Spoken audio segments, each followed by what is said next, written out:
thank you everyone for being here today. It's my pleasure to welcome Secretary of Defense Lloyd J. Austin III to the Pentagon briefing room. The Secretary will deliver opening remarks and then take your questions. Please note that I will moderate those questions and call on journalists, so I'd ask that you raise your hand.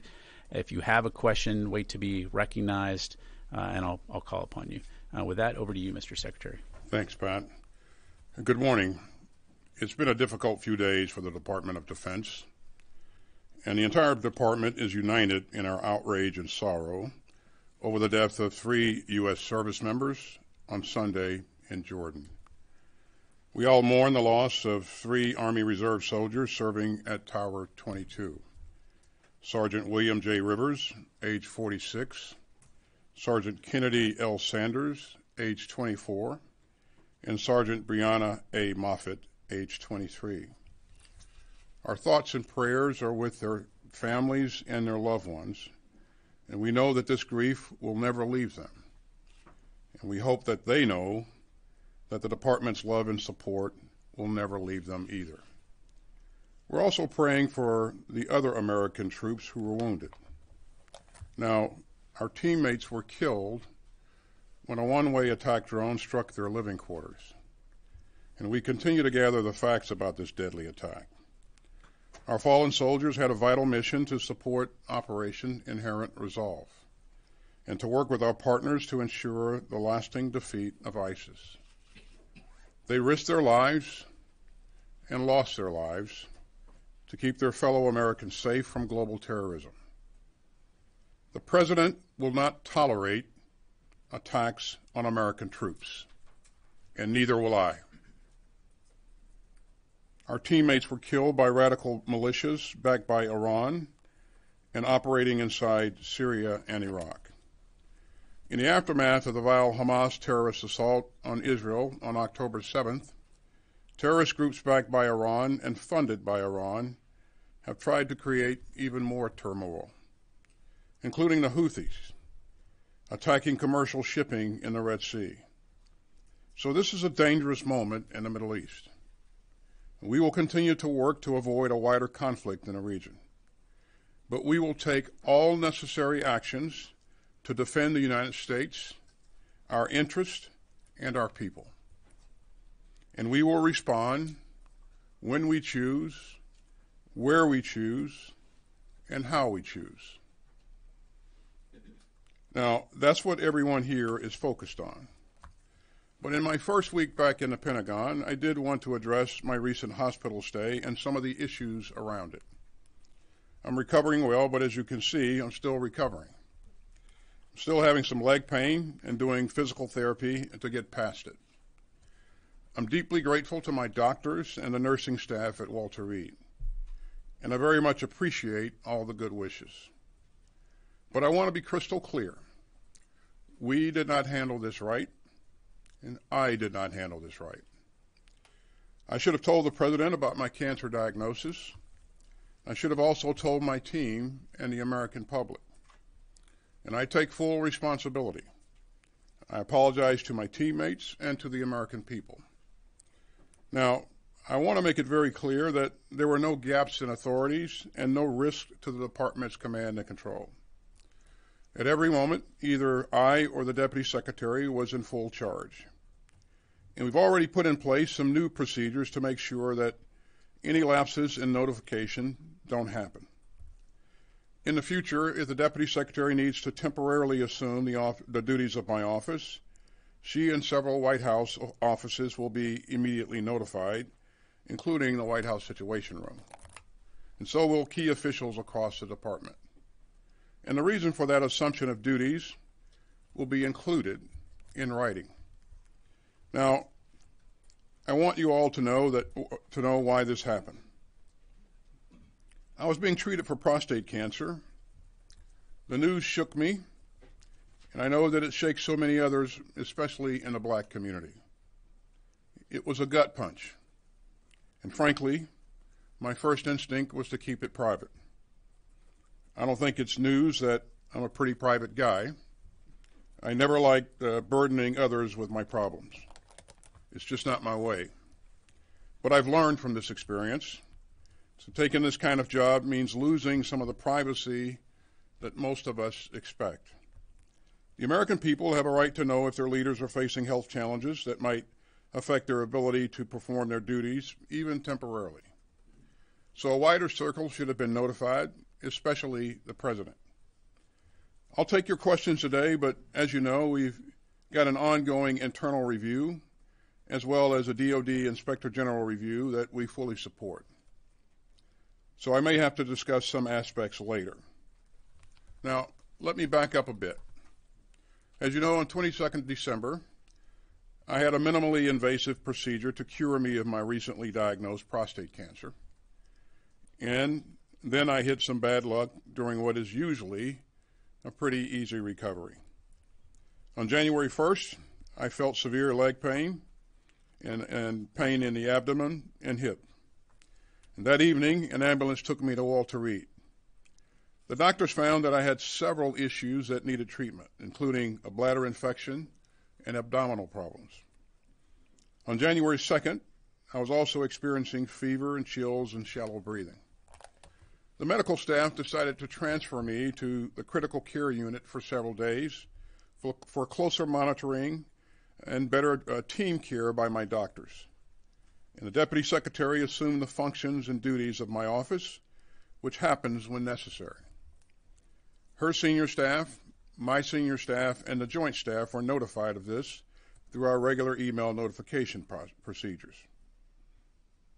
And I never directed anyone to keep my January hospitalization from the White House.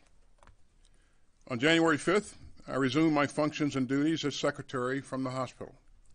I was functioning well mentally, but not so well physically, and so I stayed at Walter Reed for additional time for additional treatment, including physical therapy for some lingering issues with my leg. Now, I'm offering all of this as an explanation and not an excuse. I am very proud of what we've achieved at the department over the past 3 years, but we fell short on this one.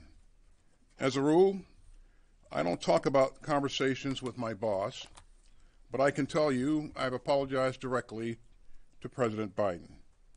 And I've told him that I'm deeply sorry for not letting him know immediately that I received a heavy diagnosis and was getting treatment.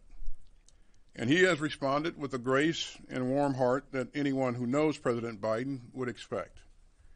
And I'm grateful for his full confidence in me. And finally, I also missed an opportunity to send a message on an important public health issue. And I'd like to fix that right now. I was diagnosed with a highly treatable form of cancer, a pretty common one. 1 in 8 American men will get prostate cancer. 1 in 6 black men will get it. And so I'm here with a clear message to other men, especially older men. Get screened. Get your regular checkups. Prostate cancer has a glass jaw. If your doctor can spot it, they can treat it and beat it. And the side effects that I experienced are highly, highly unusual. So you can count on me to set a better example on this issue today and for the rest of my life. And again, I want to thank everyone for their well wishes and their great support. And with that, I'll take your questions. Thank you, Mr. Secretary. First question will go to Associated Press. Lita. Thank you. Thank you, Mr. Secretary. You said that you never directed anyone to keep this from the White House. Did you direct your staff or others to keep it from the public and from other senior staff members? And if you did not, has anyone been disciplined for doing something that you did not tell them to do? And then just quickly on Iraq and Syria, what is your response to the KH statement today that they are postponing or not doing any more attacks? Thank you. Good morning, Lita. To answer your question on whether or not I directed my staff to conceal my hospitalization from anyone else, the answer is no. In terms of my response to KH's statement, we always listen to what people are saying, but we watch what they do. And again, actions are everything. So we'll see what happens in the future. Okay, next question will go to Fox. Jennifer. Sir, during that time that you were in the intensive care unit, there was an airstrike carried out, a drone strike against an Iraqi leader of a militia. How is it that, do you regret that the authorities were not clear at that point, and what can you explain about what was going through your mind at that time? And then separately, there's been a lot of telegraphing about targeting and responding to the drone strike, so much so that the Iranian proxy leaders have left the country. Some are back in Tehran. Has there been too much telegraphing, or is the point not to kill any Iranian commanders?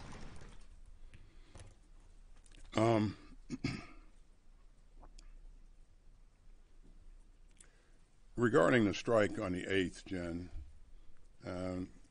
that strike was planned, and I had made recommendations to the president on actions that we should carry out, and President made a decision, and based upon that decision, authorities were pushed down to the Central Command commander, and as you know, a strike like that, you can't pick the precise time when that strike is going to take place. You want to minimize collateral damage. You want to make sure that you have everything right. And so the subordinate commander had the controls on that particular strike. So that I was very much involved in planning and the recommendations for that, and we knew that that would take place within a matter of days. In terms of telegraphing about strikes and whether or not people leave or will have left, I won't speculate on any of that. I would just tell you that we will have a multi-tiered response, and again, we have the ability to respond a number of times depending on what the situation is. Okay, let's go to Reuters. Phil. What did your deputy know about your condition, and when did she know it? Yeah, Phil, I think in terms of what she knew and didn't know, I think we should probably let that come out of the review. I think I won't speculate on what she knew and did not know based upon what information was passed to her. Again, I think the details of that will come out of one or both of those reviews. So. Okay. Gordon?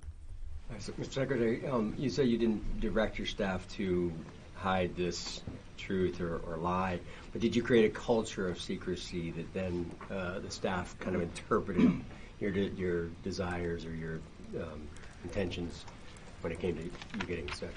Yeah, I don't think I've created a culture of secrecy. I think there will be security officers, there will be other staff members who may perceive that they're doing things in my best interest, and I can't predict or determine or ascertain what those things may be. I just know what I said and did not say, and of course, I have a great staff, and they always want to intend to do the right things. But in terms of what one may or may not have perceived at any one point in time, I won't speculate on that. Okay. Let's go to ABC. Hi, sir. Thank you for doing this, and I think on behalf of all of us here, we wish you a speedy recovery. I'd like to ask you about the current situation in the Middle East. The message has been deterrence, deterring the attacks by the Houthis, deterring the attacks by the militias. Has deterrence failed? And if you are going to retaliate at the time and place of your choosing, is that not an escalation, particularly given all the rhetoric with Iran? And a question on your recovery, sir. At any point, did you feel that your situation had caused you to consider possibly resigning, given all of the political attention that had developed as a result of it? In terms of resignation, the answer is no. In terms of escalation in the Middle East, our goal was to make sure that we contain this crisis in in Gaza, and that we prevented things from spreading to a wider conflict. Now, there's a lot of activity in the region, but there's always been a lot of activity in the region, and you know well that Iranian proxy groups have been attacking our troops even well before October 7th. And we can go back and count the numbers of attacks before October 7th, and they're not insignificant. There are things that are ongoing now. Well, things are not ongoing. You know, we don't see a conflict, an all-out conflict between Israel and Lebanese Hezbollah, and so I think managing that, I think, has been artfully done, and so, you know, we remain in contact with our Israeli counterparts and make sure that doesn't blossom into a war on another front. We don't see Israel engaged in a conflict with other countries in the region. We're not at war with Iran. And yeah, the Houthis continue to do some things that are very irresponsible and illegal. And so our goal is to make sure that we continue to take away capability from the Houthis to do what they've been doing. And this is not a U.S. issue. This is an international issue. You know, we're going to either be serious about the freedom of navigation, or we're not.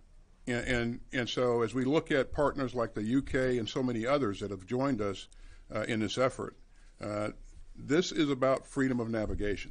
There are others in the world that are watching this to see how serious we are about this, and we are serious. And again, our partners and allies are serious about it as well. This is costing countries and companies significant amounts of money as they've had to redirect commercial traffic around. But the Houthis, their activity needs to come to a halt, and we would call upon Iran to quit or to cease supplying the Houthis with these advanced conventional weapons that they've used to attack ships in the Red Sea and the Bab el-Mandeb. Okay, let's go to Helene. Sir, commiserations on your illness, and it's good to see you back on your feet. At least on one foot. On one foot. You said that you never directed your staff to keep the news of your hospitalization from anyone. Did any senior members of your family or your wife direct people to keep this a secret? To my knowledge, no members. Well, I don't know. I don't know what anyone on my staff may have said, but I think these things will come out in the review. And so, rather than speculate, I think we should let the facts come out as the review is done. So. Can I ask you one more Sure. question about you? You mentioned during your opening statement that this was an opportunity to talk about prostate cancer, especially in the Black community. I wonder, though, do you have any regret that your silence on this reinforced this culture of secrecy among Black men about prostate cancer? Yeah, and you mentioned that, and it's probably not an issue of secrecy as much as it's an issue of privacy. And this is a very cancer period is very private, and there may be cancer survivors amongst us in this room right here, and I know there is at least a couple. There are at least a couple. But you know how private that is, and you know what the initial diagnosis feels like, and so among the Black community, though, it's even more a thing that people want to keep private, and again, it's more about privacy than secrecy. In my case, I should have informed my boss. I did not. That was a mistake. And again, I apologize to him for not doing so. Let's go to NPR.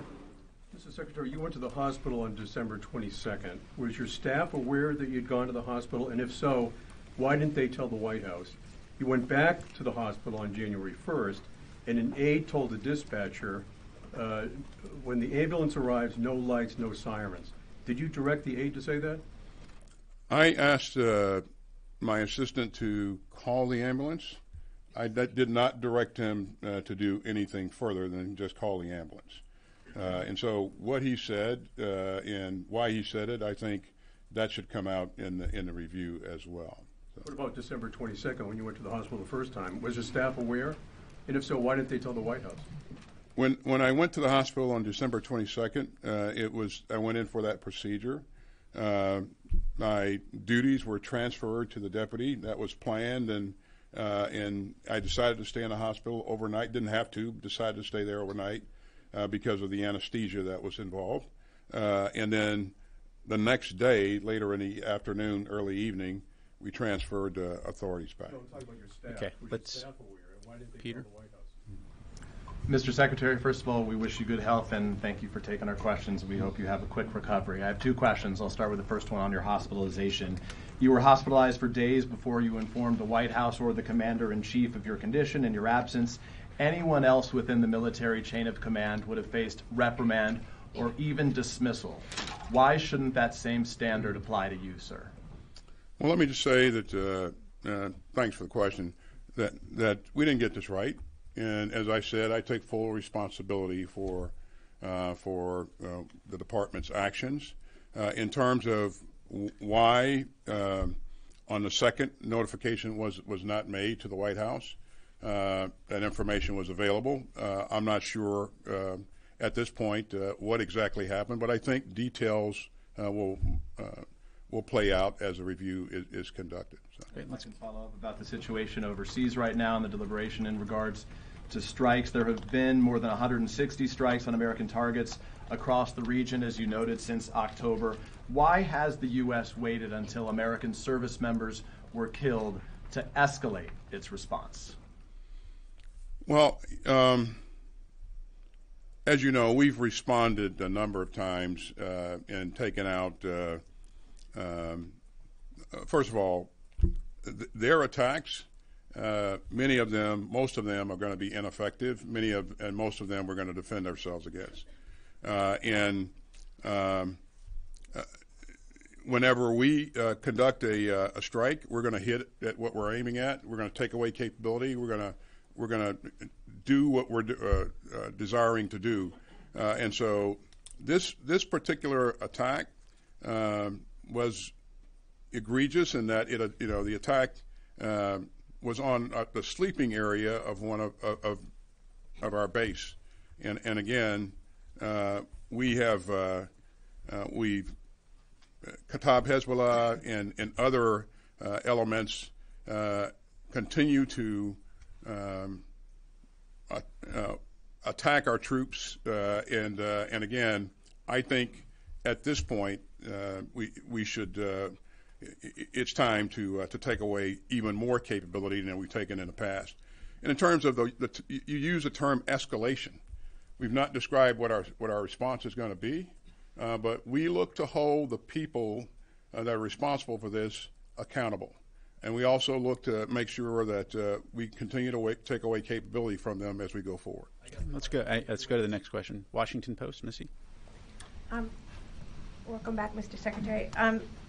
First of all, the chairman of the House Armed Services Committee, one of the main oversight committees for this building, has asked if you will come testify on a specific date. Will you do that? And secondly, on the Middle East, what's your response to the criticism that the United States is sort of playing into the hands of the Houthis because the U.S. response is elevating their status? They've demonstrated an ability to withstand years of bombing in the past. And more broadly, playing into the hands of the Iranians that support the Houthis and the other groups, when the goal of President Biden in the United States has been to prevent increased violence in the Middle East, and now the United States is taking part in actually increasing it. Thanks.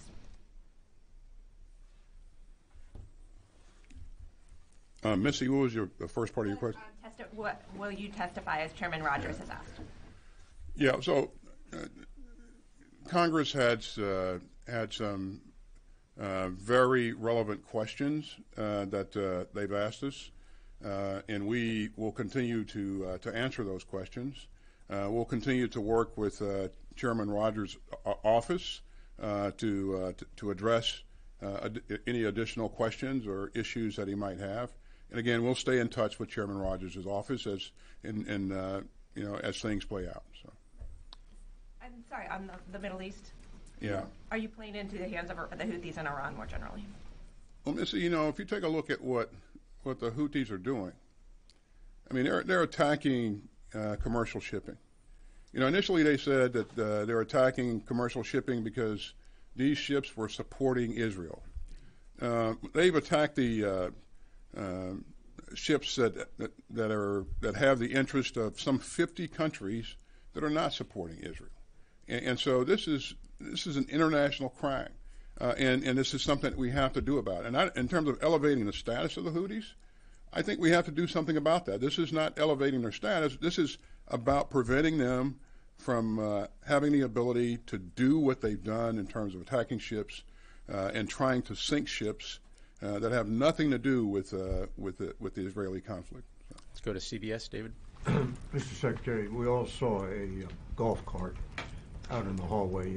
Is that how you're getting around now? And how confident are you that your recovery is going to be complete enough to allow you to continue in what everybody recognizes as a very demanding job? Yeah, well, nobody recognizes that more than me, but that's the first time I used that golf cart, by the way, and but I think it's pretty neat. My leg will continue to improve. The doctors are confident that it will. My PT specialist, who I think is a sadist, he continues to work me hard, and he has confidence as well. It'll just take time because of the nature of the injury. How much time? No, they can't put a number on in terms of days or weeks, but it'll be incremental improvement. I won't be ready for the Olympics, but I'll improve. So let's go to AFP. Thank you, Mr. Secretary. Does the U.S. need to escalate its military actions or do something new or unprecedented in order to deter Iranian ex-proxies? And if so, how can that be done without sparking a broader conflict? I think everyone recognizes the challenge associated with making sure that we hold the right people accountable, that we do everything necessary to protect our troops, and that we manage things so that they don't escalate. I don't think there's any set formula for doing this. I do think, though, that in everything that we do, as we work our way through our decision-making process with the National Security Council, we're managing all of that, looking at all of that, and we're using every instrument of national power to address various issues. So I think, there are ways to manage this so it doesn't spiral out of control, and that's been our focus throughout. So. Let's go to Al Jazeera. Fadi. Thank you, John. Speedy recovery, Mr. Secretary. I have two things. Back in December, in your speech at the Reagan Library, you told Israeli leaders they have to protect civilian lives in Gaza. Since that speech, 12,000 more Palestinians have been killed. We're now at 27,000 killed. Why are you still supporting this war when this government, that is the most extreme in the history of Israel, led by someone who refuses to recognize any political right for the Palestinians, and with elements that are calling for ethnic cleansing and displacement of Palestinians? Do Palestinians have the right to dignity? As you said in Angola when I was with you on the trip, you said the future belongs to those who protect dignity, not trample it. Yeah. I said that in the speech at the Reagan Forum. I've said that to my counterpart, Minister Gallant, every time that I talk to him, and I talk to him every week. And I emphasize the importance of protecting civilian lives. I also emphasize the importance of providing humanitarian assistance to the Palestinians. It's critical. It's really important. There's no question that it's been a tough conflict. But as I've said earlier, we are starting to see the Israelis kind of shift their stance and change their approach to a more focused and controlled, well, controlled is probably not the right word, but a more focused effort focused on a discrete set of objectives. And so I think, we talked to them about that weeks ago, and they said they were going to do that, and they are doing that. But I will continue to emphasize, and I know Secretary Blinken and President Biden will continue to emphasize the importance of addressing the issue of the Palestinian people. It's critical. And, we're doing more, but we're not doing enough. So. Time for a few more. Let's go to CNN. Secretary, allow me to join my colleagues in wishing you a speedy recovery. The 30-day review is due in a matter of days now, I think less than a week if I'm not mistaken. Do you commit to making that review public? And second question, has your Chief of Staff, Kelly Magsamen, offered her resignation, or have there been discussions about her resignation in the wake of the failure to notify? I commit to being as transparent as possible and sharing as much as possible. Oren, you'll understand that because this is a command and control of policies of our government here, there'll be elements of this that are classified. But we're committed to sharing as much as possible, as soon as possible. And your Chief of Staff, has she offered her resignation? She has not. So. Okay, let's go to PBS. Nick?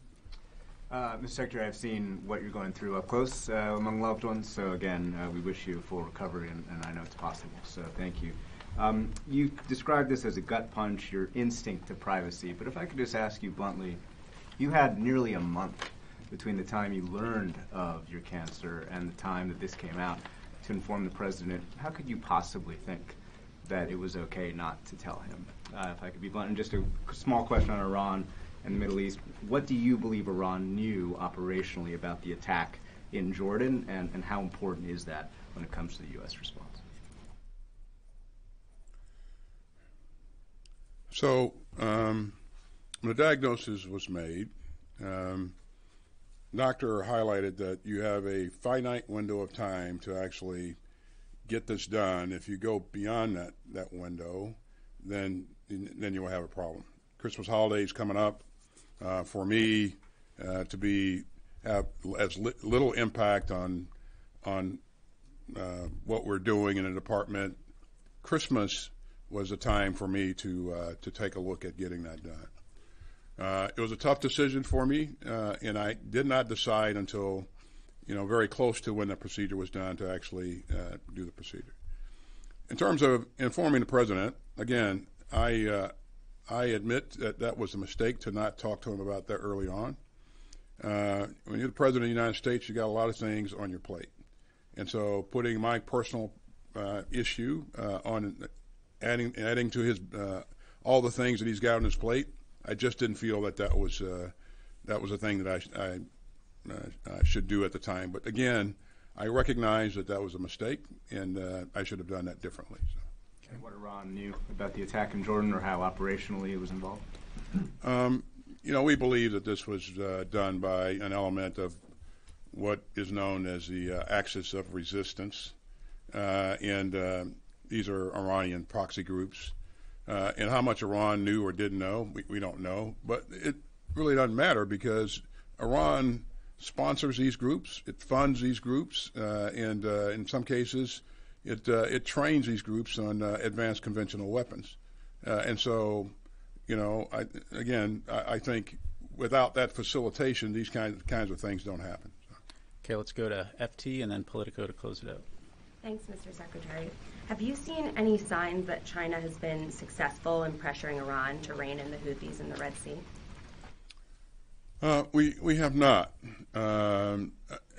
Again, what's happening in terms of close communications between leaders, we don't know, but we've not seen any visible evidence that they are encouraging or pressuring Iran to cause the Houthis to back off of what they've been doing.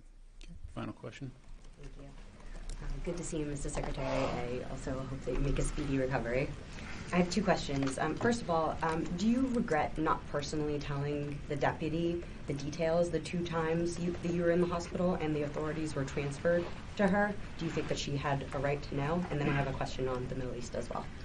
As you heard me say in my opening statement, I apologize to all my colleagues and also the American people that I wasn't as transparent as I probably should have been up front. So. And then my second question, is there any discussion right now of withdrawing troops from either Syria or Iraq, especially given what has happened in the last couple of weeks? What's happened in the last couple of weeks is not driving us to consider withdrawing troops from Syria. There are ongoing discussions with the Iraqi leadership about our future footprint in Iraq, and I think that's been fairly well publicized. The High Military Commission, we've taken the first steps in conducting those meetings, and so that will play out over time. Does that include discussions about withdrawing troops from Iraq? It'll include discussions about our footprint going forward, for sure. Thank you very much, Mr. Secretary. Ladies and gentlemen, that's all the time we have for today. Thank you very much. We're still doing the forensics, Jan, but most of the drones in the region have a connection with Iran. So. Mr. Secretary, why a multi-tiered response? Why not one and done, get it over with, and don't get dragged into a broader conflict? You know, I don't think the adversaries are of a one and done mindset, and so they have a lot of capability. I have a lot more, and so you know we, as I said earlier, we're going to do what's necessary to protect our troops and our interests. So. Also, thank you very much. If it's multi-tiered, thank you. Multi-tiered, how can you say it's not an escalation?